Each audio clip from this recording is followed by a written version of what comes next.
The transport shuttle descended through the purple clouds of Kepler 442b, carrying 200 cadets from across the galaxy.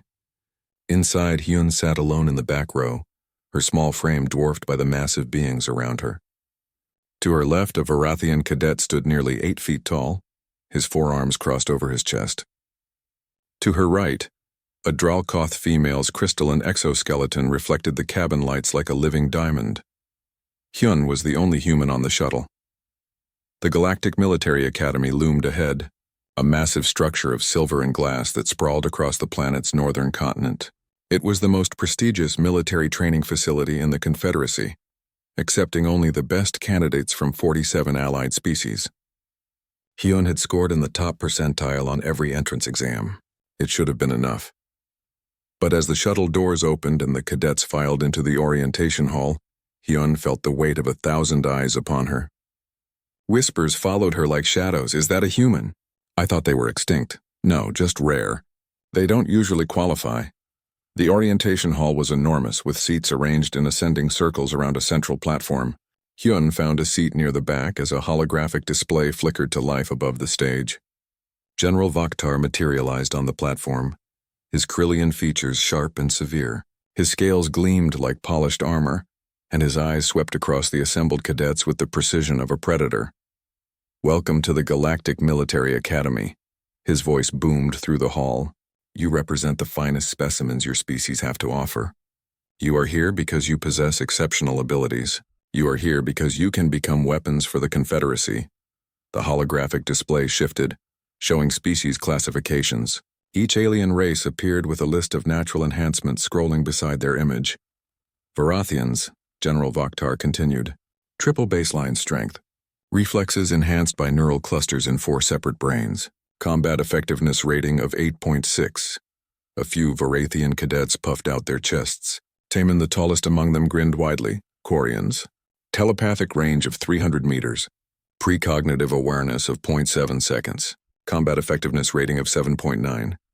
A graceful female with silver skin and large dark eyes nodded serenely. Her name was Isul, and she sat in the front row.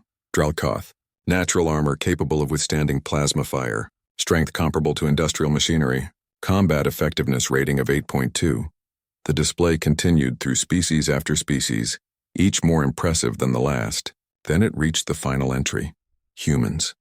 The image showed a basic human silhouette, unremarkable and small compared to the others. The list beside it was painfully short. No natural armor. No enhanced reflexes. No telepathy. No venom, no claws. Baseline species with no significant biological advantages. Combat effectiveness rating of 4.1. Silence fell across the hall. Then someone laughed. It was Taman. His deep rumbling laughter echoed off the walls. Within seconds, others joined in. The sound swelled into a wave of mockery that washed over Hyun where she sat. 4.1? Taman called out. "How did a baseline species even get accepted?" "Maybe it's a mistake," another cadet shouted. "Maybe it's a charity case," someone else added. Hyun sat perfectly still, her face expressionless. Her hands rested on her knees, fingers relaxed. She did not look down. She did not look away. She simply watched General Vakhtar, whose expression remained unreadable. The general raised one clawed hand. The laughter died instantly. "Your first lesson," he said quietly, "is to never judge an opponent by their appearance."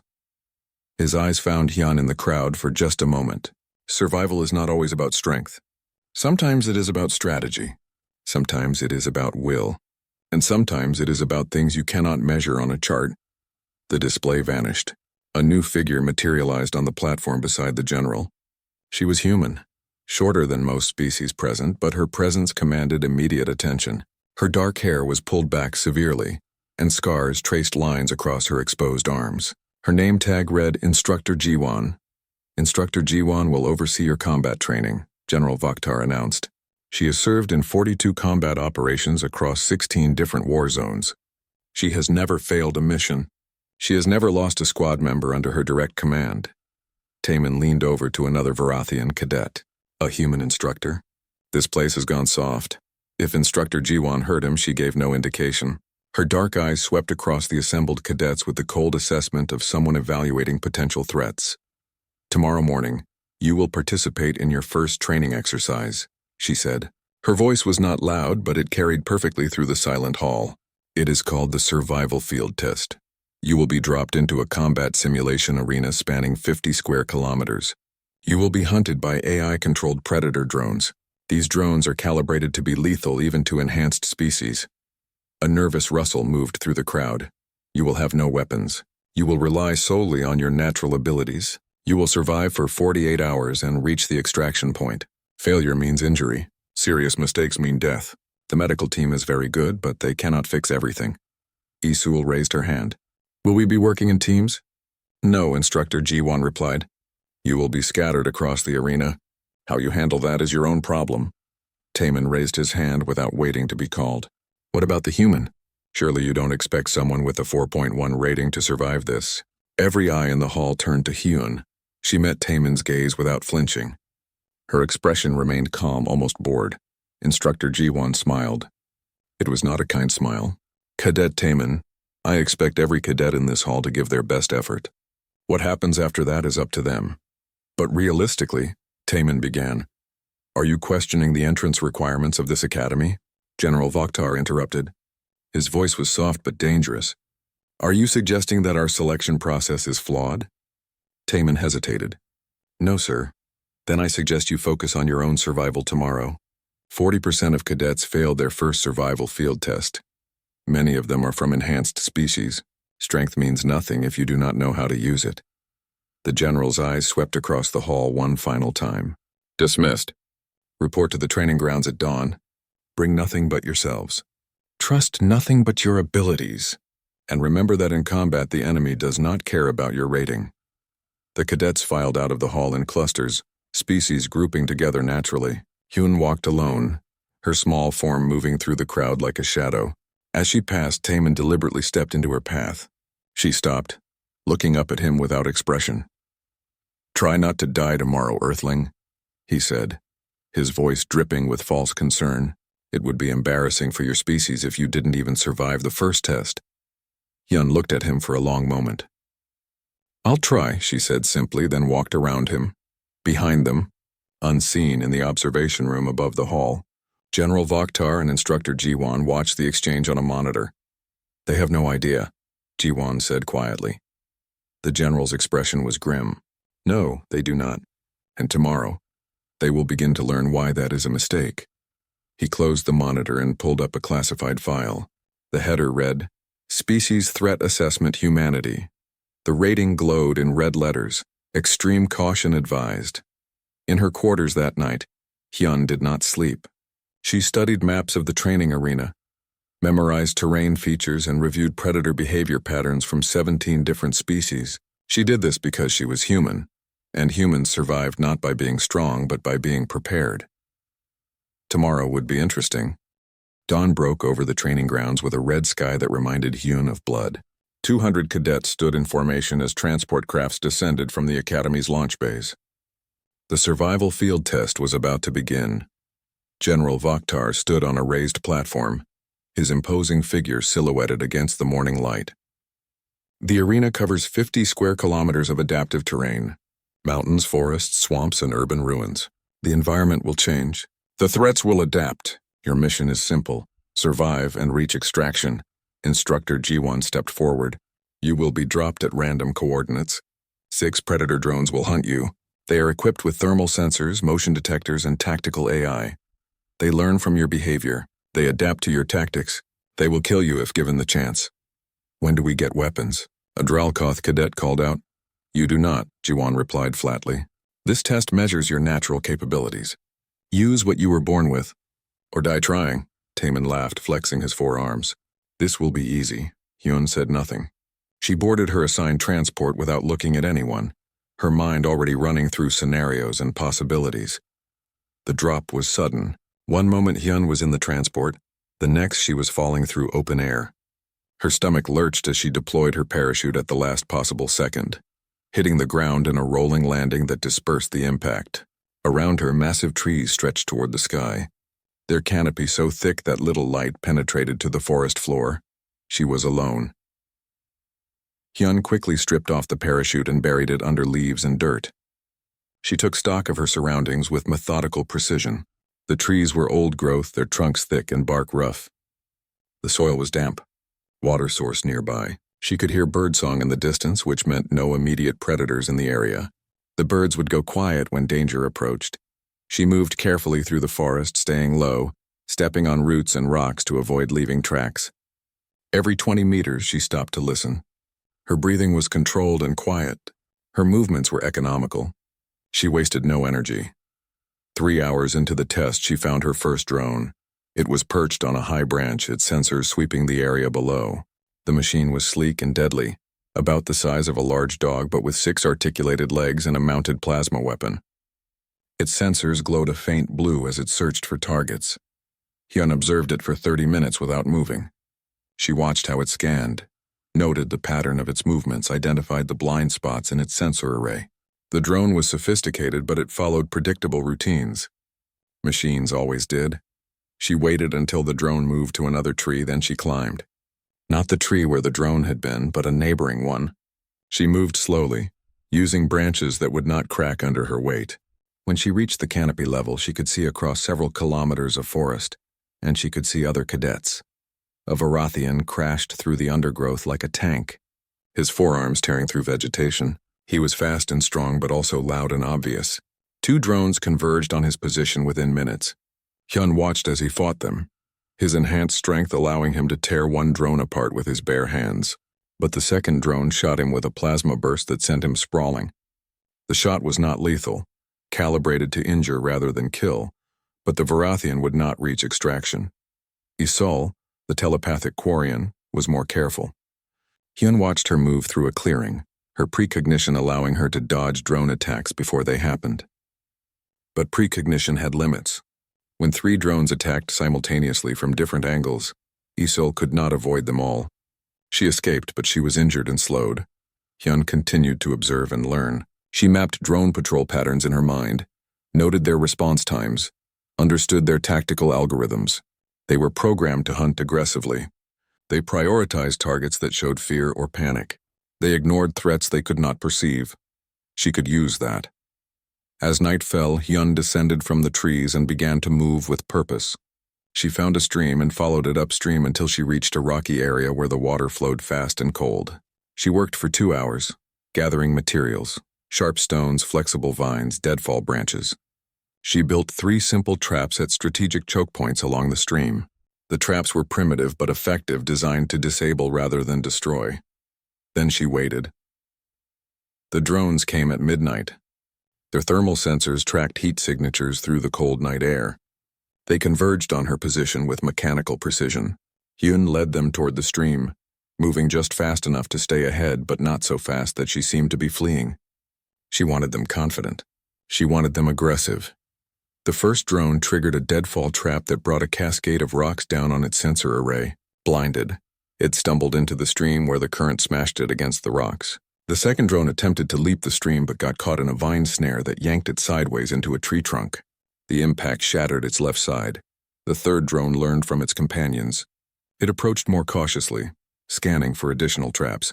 But Hyun was not where it expected. She had climbed again, positioning herself on an overhanging branch with a large rock. As the drone passed beneath her, she dropped the rock directly onto its central processor. The machine collapsed, sparking and broken. 3 drones eliminated without a single weapon. Hyun did not celebrate. She moved on, heading toward the extraction point with careful, measured steps. Elsewhere in the arena, Taemin was having a very different experience. His squad of 5 enhanced cadets had grouped together despite the rules, using their combined strength to push toward extraction. They were confident, loud, and careless. 3 drones found them in an urban ruins section. The mechanical predators attacked from multiple angles, their plasma weapons tearing through the ruins. Taemin's squad fought back with raw power, but the drones were learning. Each attack became more coordinated. Each strike more precise. We need to split up. Isolde shouted, her telepathy screaming warnings. No! Taemin roared. We stay together and we fight. It was the wrong decision. The drones herded them into a dead-end alley. One by one, the cadets felt a plasma fire. Taemin took a shot to his shoulder that burned through his armored skin. Isolde was hit in the leg. A Dralkoth cadet's supposedly impenetrable armor cracked under sustained fire. They were trapped and about to fail. Then the drones started dying. The first one simply stopped working, its power core somehow compromised. The second one's weapons misfired, the plasma backfiring into its own systems. The third one collapsed as if its legs had been cut out from under it. Taemin looked around wildly. "What's happening?" From the shadows, Hyun emerged. She was covered in dust and grime, carrying a piece of metal pipe she had pried from the ruins. Her hands were bleeding from handling sharp debris, but her expression was calm. "You were making too much noise," she said simply. "The drones could track you from a kilometer away. You saved us?" Taemin stared at her in disbelief. "I disabled the drones," Hyun corrected. "You would have been fine eventually. Medical team would have retrieved you." "How did you destroy them so fast?" Isul asked, genuine curiosity in her telepathic voice. Hyun held up the metal pipe. "I did not destroy them.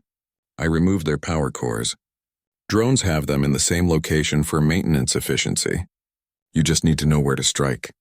She pointed to a small panel on the fallen machine. "There. It takes about 30 seconds per drone if you know what you are doing." The enhanced cadet stared at her. This small baseline human had done in minutes what they could not do with all their natural advantages. "The extraction point is 8 kilometers north," Hyun said. "I suggest we move. There are more drones. You are going to help us?" Taemin asked, his voice uncertain. Hyun looked at him. "The test is survival, not competition. Besides, you are injured. Leaving you would be inefficient." She turned and began walking. After a moment of stunned silence, the enhanced cadets followed the human. They reached extraction with 2 hours to spare. Hyun had led them through safe routes she had scouted, around drone patrol patterns she had memorized, past traps she had marked in her mind. When they finally stood in the extraction zone, Taemin turned to her. "I was wrong about you," he said quietly. Hyun nodded once. "Yes, you were." In the observation room, General Vakhtar and Instructor Ji-won watched the footage in silence. On the screens, Hyun's path through the arena was displayed in blue lines. It was precise, economical, and brilliant. She had moved like water, flowing around obstacles, finding the path of least resistance, adapting constantly. "Impressive," the general said. Ji-won smiled. "She is human. This is what we do." Weeks passed at the Galactic Military Academy. The training intensified with each passing day. Hand-to-hand combat, tactical analysis, weapons proficiency, zero-gravity maneuvering, and survival in hostile environments. The cadets were pushed to their breaking points and then pushed further. Hyun performed well in every test. Not spectacularly, not with the raw power that the enhanced species displayed, but consistently and effectively. She passed every requirement. She solved every problem. She survived every scenario. And yet the mockery continued. Taemin had grown quieter after the survival field test, but other cadets filled the void. In the mess hall, they left her table empty. In training exercises, they partnered with anyone but her. In dormitory halls, they whispered just loud enough for her to hear. Lucky in one test does not mean skilled. Humans always find shortcuts. It is in their nature. 4.1 rating. That says everything. Hyun ignored them. She ate alone, studied alone, and trained alone. Instructor Ji-won watched with dark eyes but said nothing. General Vakhtar observed from his office, reviewing footage of training sessions with an expression that gave nothing away. The training grew more dangerous.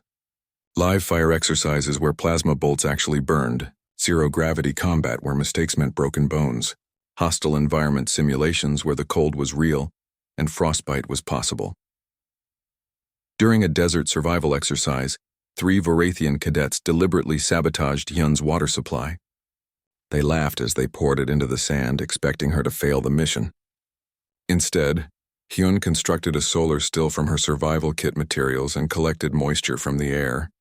She passed while 2 of the Vorathians failed from heat exhaustion because they relied on strength instead of strategy. During weapons training, a Dralkoth cadet accidentally set her plasma rifle to overload near Hyun's station. Hyun noticed the temperature gauge climbing and calmly evacuated the area 30 seconds before the weapon exploded. The Dralkoth was reprimanded. Hyun said nothing. Isul, the telepathic Quarian, began sitting near Hyun during lectures. Not at the same table, but nearby. She watched the human with curious eyes, her telepathy brushing against Hyun's thoughts but never invading them. What she sensed fascinated her. Where other cadets thought in terms of power and dominance, Hyun thought in systems and patterns. Her mind worked like water finding cracks in stone, patient and persistent and ultimately unstoppable. "Why do you not fight back?" Isol asked one day after class. Hyun looked at her calmly. "Fight back how?" "With violence?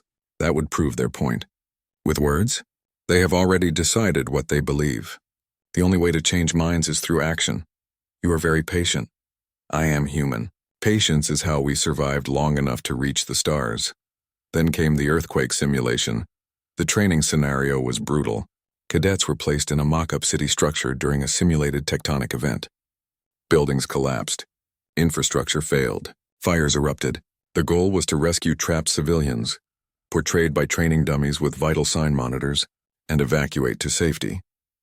Hyun was partnered with a mixed squad of 6 cadets, including a nervous Krillian named Do-hyun. He was mid-tier in rankings, not particularly strong or fast, but steady and reliable, the kind of soldier who would follow orders and watch his squad's back. The simulation began with a violent lurch that sent everyone sprawling. Sirens wailed. Dust filled the air. Somewhere in the distance, metal shrieked as a building collapsed. "Rescue teams, move out," the squad leader, a Varathian named Kwan, shouted. "Use your strength. Dig through the rubble." The enhanced cadets attacked the collapsed structures with raw power. Dralkoth cadets tore apart concrete with their armored hands. Varathians lifted massive steel beams. They were fast and powerful and completely counterproductive. Every time they pulled something free, more rubble shifted and collapsed. The structures were unstable and brute force was making them worse. Hyun heard a sound that made her blood cold. A voice calling for help, muffled and distant. She tracked it to a partially collapsed parking structure. Inside, barely visible through a gap in the wreckage, she could see Do-hyun. He had gone in to rescue a dummy and gotten trapped when an aftershock brought down more debris. "Help!" Do-hyun's voice was tight with panic. "I am stuck. I cannot move." Kwan rushed forward, his forearms reaching for the concrete slab pinning Do-hyun. "I will lift it." "Wait!" Hyun shouted. "Do not touch that." Kwan ignored her. He grabbed the concrete slab and pulled with all his enhanced strength. The slab moved 3 centimeters. Then the entire structure groaned. Cracks spiderwebbed across the remaining supports. Dust cascaded down like rain. "It is collapsing." Isol screamed, her precognition showing her the disaster about to unfold. "Everyone back." Instructor Ji-won's voice crackled over the comms. "Evacuate the structure." "We cannot leave him," Kwan protested. Hyun was already moving. She ignored the chaos, ignored the shouts, ignored everything except the problem in front of her. She circled the collapsed structure with rapid, precise steps. Her eyes traced the pattern of damage, identified load-bearing elements, calculated vectors of force and stress distribution. "Hyun, fall back," Ji-won ordered. "That is a direct order." Hyun reached into her equipment pack and pulled out a small hydraulic jack from the engineering kit all cadets carried. She crawled into a gap in the rubble, her small frame allowing her to fit where larger cadets could not. "What are you doing?" Do-hyun's voice was shaking. "The building is falling." "Not yet," Hyun said calmly. She positioned the jack at a specific point on a support beam. "The structure is unstable, but it is not collapsing. You are trapped under a concrete slab that is resting on a bent support beam. The beam is pressing against a load-bearing wall that is cracked but holding. If we pull the slab directly, the beam shifts and the wall fails. The entire structure comes down. Then how do we get him out?" Kwan demanded from outside. "We do not pull. We lift." Hyun began pumping the hydraulic jack. "We apply force at the support beam's weak point. This redistributes the weight to the intact supports. The beam straightens slightly. The pressure on Do-hyun decreases. He can then crawl free. That will never work," a Dralkoth cadet shouted. "The jack is not strong enough." "The jack does not need to be strong. It needs to be positioned correctly. Leverage and angles matter more than raw strength." Hyun pumped steadily, her movements calm despite the dust and danger. Physics does not care about muscle mass. The jack reached its extension limit. The beam shifted 5 centimeters. It was enough. Do-hyun crawled backward. Slowly. Do not touch the slab. Do-hyun moved carefully, his Krillian body scraping against debris. Inch by inch, he pulled himself free. The moment he was clear, Hyun released the jack pressure and scrambled backward. The beam settled back with a groan, but the structure held. Outside, Do-hyun collapsed on the ground, shaking but alive. The other cadets stared at Hyun in silence. How did you know where to put the jack? Isol asked quietly. Hyun brushed dust from her uniform. I looked at the structure. I saw how the forces were distributed. I found the point where minimal input would produce maximum effect. This is basic engineering. That is not basic, Do-hyun said, his voice hoarse. You saved my life. I completed the mission objective, Hyun corrected. Rescue and extraction. That is what we were supposed to do. Instructor Ji-won approached, her expression unreadable. That was reckless, Cadet Hyun. You disobeyed a direct order. Yes, instructor. And you risked your life for a training exercise. The monitors showed Do-hyun's real vital signs, instructor. He was in actual danger. I calculated the risk as acceptable. Ji-won stared at her for a long moment. Then she nodded once. Acceptable risk. Good judgment. Carry on. That evening, Do-hyun found Hyun in the library. He sat across from her without asking permission, his scales still dusty from the exercise. Thank you, he said simply. Hyun looked up from her tactical manual. You already thanked me. I know. I wanted to say it again, and I wanted to ask you something. He hesitated. How did you stay so calm?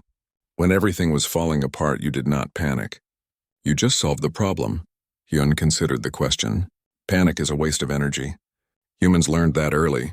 When you are the weakest species on your planet, when everything is bigger and stronger and faster than you, panic means death. So we learned to think instead. We learned to stay calm and find solutions. It is not bravery. It is survival instinct. The other cadets are wrong about humans, Do-hyun said quietly. You are not weak. You are terrifying in a completely different way. Before Hyun could respond, General Vakhtar's voice echoed through the Academy's announcement system. All cadets report to the main assembly hall immediately. This is not a drill. I repeat, this is not a drill. The tone in his voice made everyone stop. It was serious, urgent. And underneath it, Hyun detected something she had never heard from the general before. Concern. The cadets rushed to the assembly hall, filling the seats in confused clusters.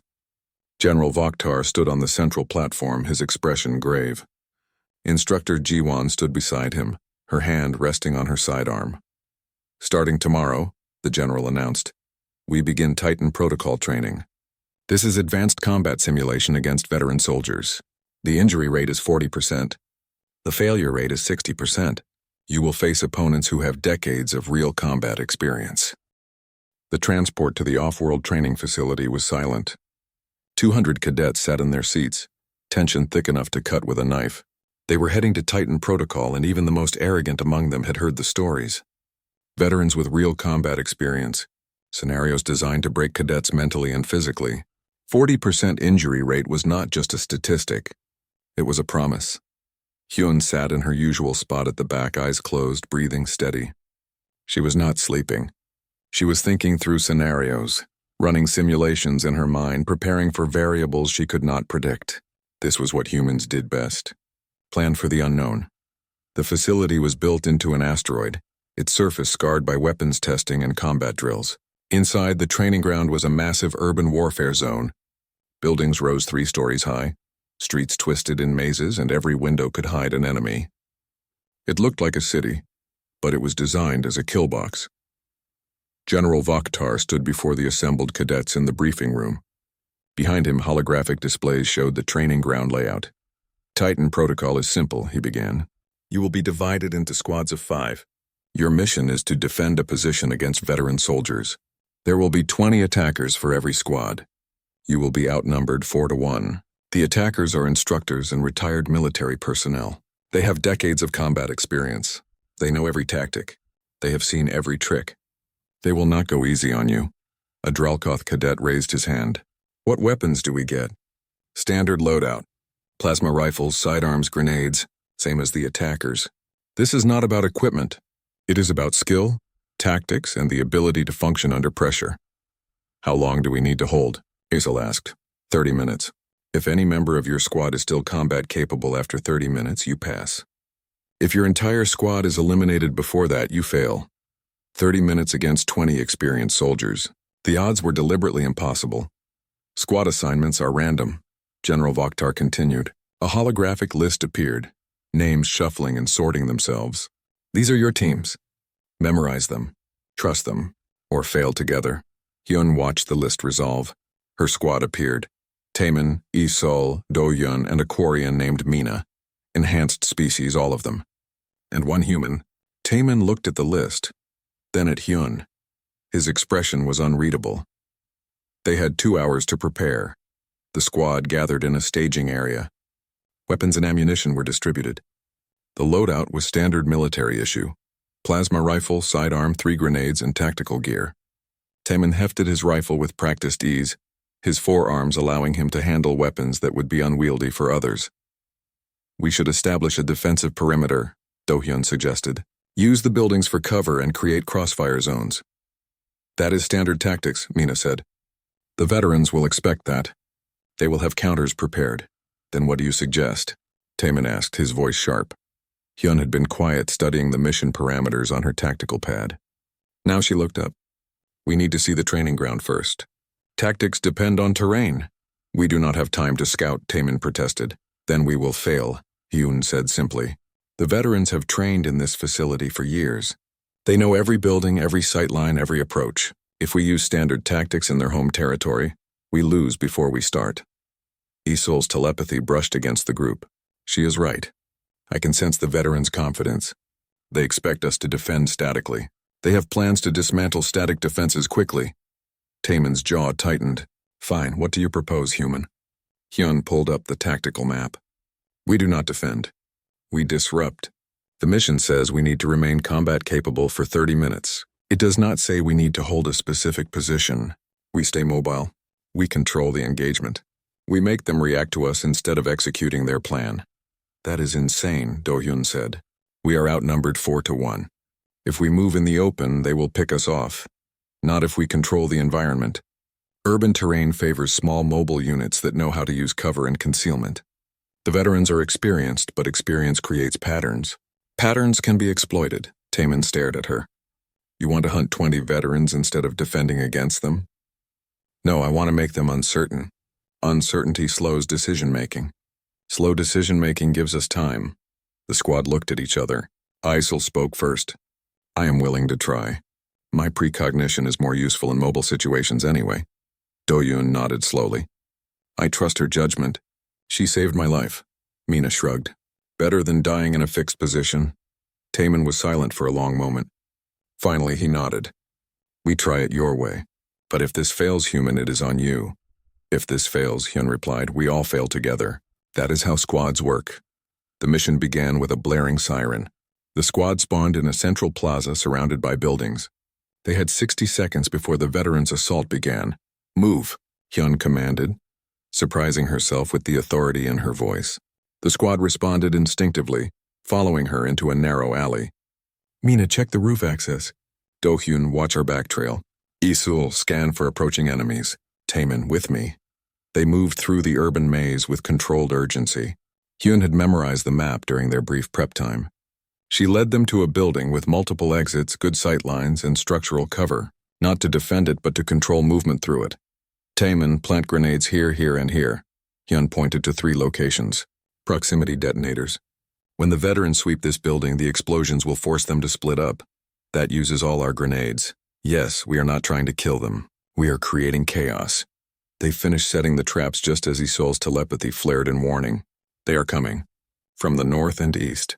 2 groups of 10. Exactly as expected, Hyun said. They are using standard encirclement tactics. Let them.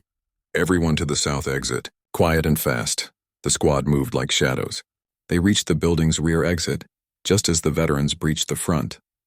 30 seconds later, the proximity grenades detonated in sequence. The blasts echoed through the training ground. Shouts of surprise and confusion followed. What now? Mina asked. Now we wait, Hyun said. They will reorganize and continue the sweep. But they will be more cautious. Caution takes time. Isol's eyes widened. You are not trying to defeat them. You are trying to slow them. 30 minutes, Hyun confirmed. We do not need to win. We need to survive. The next 20 minutes were a nightmare of controlled chaos. The squad moved through the urban terrain like water, never staying in one place, always one step ahead of the veterans. They used every trick Hyun could devise. Broken windows that looked like entry points but led to dead ends. sound devices that mimicked gunfire from false locations, small fires that created smoke screens and forced veterans to move through predictable routes. The veterans were skilled, but they were also frustrated. They could not pin down the cadet squad. Every time they established a firing position, the cadets had already moved. Every time they set up an ambush, the cadets took a different route. Taman began to understand. He used his strength not to confront but to create obstacles, collapsing doorways behind them, moving rubble to block streets. Do-hyun's steady aim provided covering fire when needed, never staying exposed long enough to draw concentrated return fire. Mina's Korean agility allowed her to scout ahead and mark safe routes. Isil's precognition gave them seconds of warning before each veteran movement. And Hyun coordinated it all, her mind working 3 steps ahead, turning the urban maze into their weapon. With 5 minutes left, the veterans changed tactics. They stopped sweeping and started herding, driving the squad toward the plaza where they had started. It was a killing ground, open and exposed. "They are pushing us to the center," Isul warned. "I know," Hyun said. "Let them." "What?" Taman stared at her. "That is suicide." "No. It is the last place they expect us to go." They reached the plaza with 3 minutes remaining. Veterans closed in from all directions, weapons ready. The squad was surrounded, outnumbered, and apparently trapped. Then Hyun smiled. "Everyone down. Now." The squad dropped flat just as every building around the plaza exploded. Not real explosions, but every distraction device, every false alarm, every makeshift noisemaker they had planted during their movement activated simultaneously. The cacophony was overwhelming. Lights flashed. Smoke billowed. Sound echoed from every direction. In the confusion, the squad crawled to a drainage channel Hyun had spotted on the map. It led under the plaza to a maintenance tunnel. They disappeared into it while the veterans searched the smoke-filled plaza above. They emerged 2 blocks away with 30 seconds left on the clock. The siren sounded. Mission complete. The squad lay on the ground, breathing hard, covered in dust and grime. None of them were seriously injured. All of them were combat-capable. They had passed. Taman started laughing. It was not mocking laughter. It was the laughter of someone who had just discovered they were completely wrong about something important. "You are insane," he said to Hyun. "No, I am human. We cheat." In the observation room, General Vakhtar and Instructor Jiwon watched the footage with a group of the veteran soldiers who had participated in the exercise. The veterans looked shell-shocked. "She played us," one of them muttered. "The entire time she was playing us." "Not playing," General Vakhtar corrected. 3 days after Titan Protocol, life at the Galactic Military Academy had settled into a new normal. Hyun was no longer the outcast. Cadets nodded to her in hallways. They asked her tactical questions during study sessions. They treated her like what she had always been, a soldier. Taman had become something close to a friend. He sought her out during meals, asked her to review his combat analysis, and defended her when older cadets who had not seen her in action still made dismissive comments. Isil and Hyun spent evenings in the library, the telepathic Korean fascinated by how differently human minds worked compared to her own species. It should have been peaceful. The alarms started at noon. Not training alarms. These were different, louder, more urgent. Every speaker in the academy screamed with a tone that made primal fear run down every spine. Code Black. This is not a drill. All cadets and personnel to defensive stations. Code Black. We are under attack. The mess hall erupted in chaos. 200 cadets scrambled for the doors, training overriding panic. Hyun moved with them, her mind already shifting into combat mode.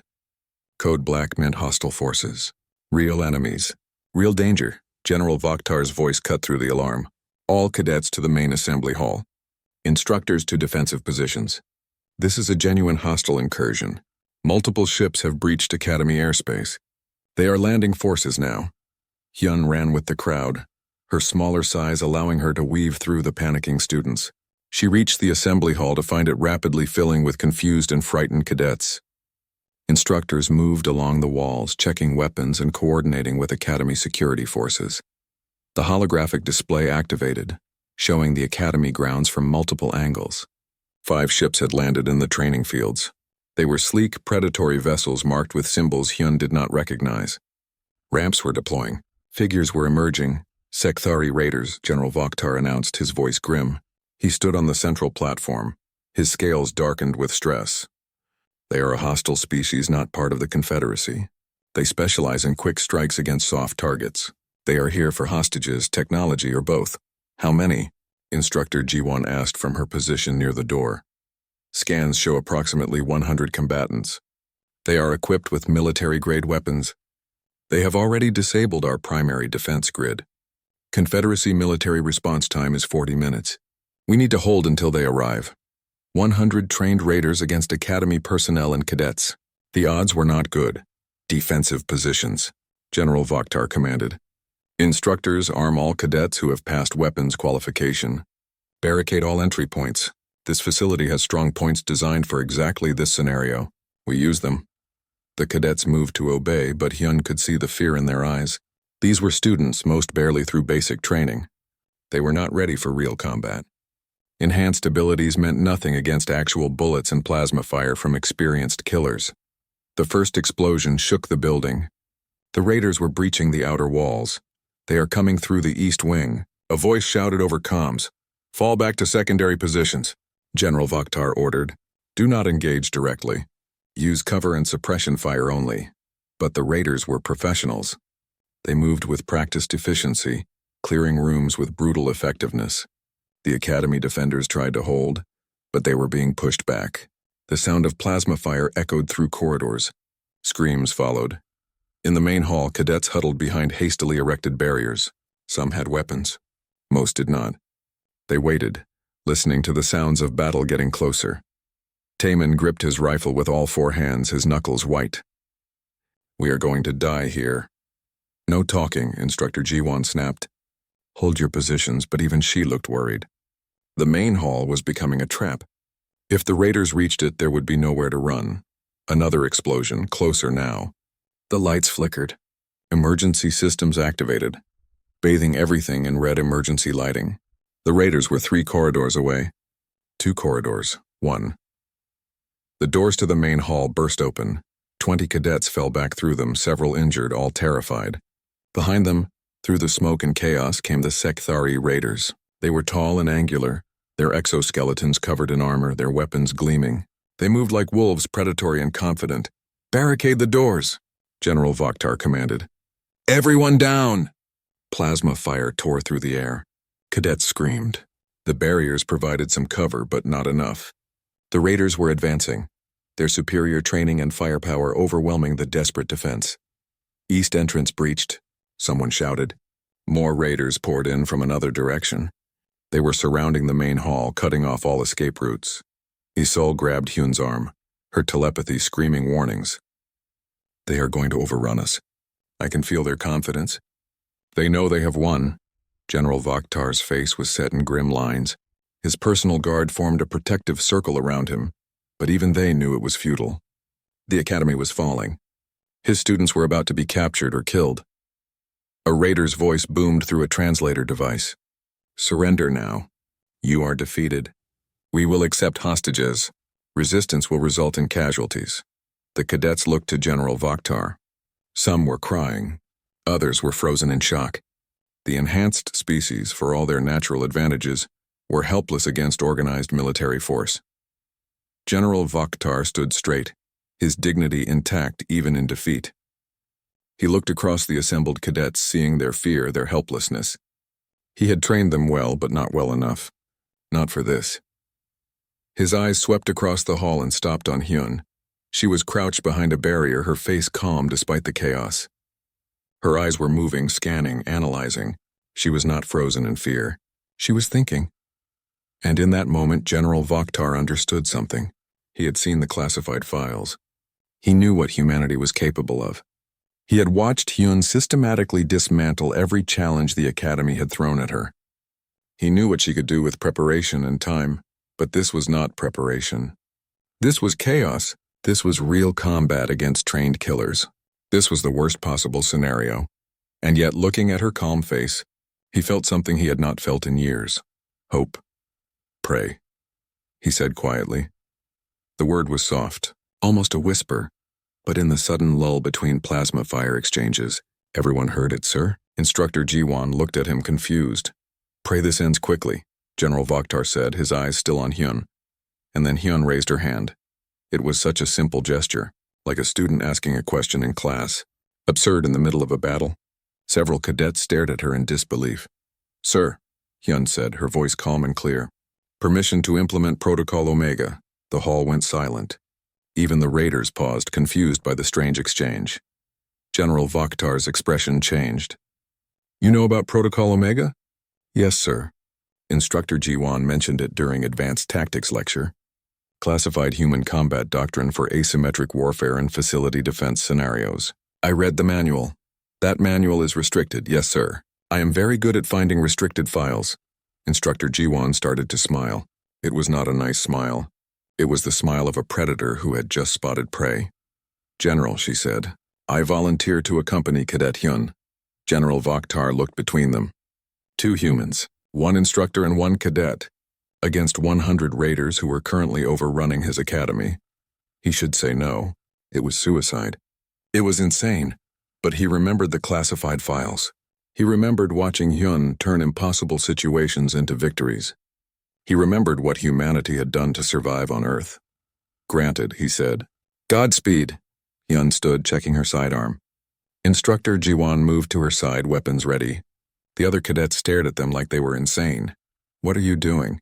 Taemin hissed. "You will die out there." Hyun looked at him. "Stay here. Protect the wounded. We will handle this." "Handle 100 raiders? Are you insane?" "No, I am human. And I am very, very angry." The 2 women disappeared through a service entrance before anyone could stop them. The raiders saw them leave but did not pursue. Too focused on the larger group of hostages in the main hall. It was a mistake. What followed would be analyzed in military academies across the Confederacy for decades. It would be studied, debated, and ultimately added to required reading for all combat doctrine courses. It would be known as the Academy Incident, and it would fundamentally change how the Confederacy viewed humanity. Hyun and Instructor Jiwon moved through the academy like ghosts.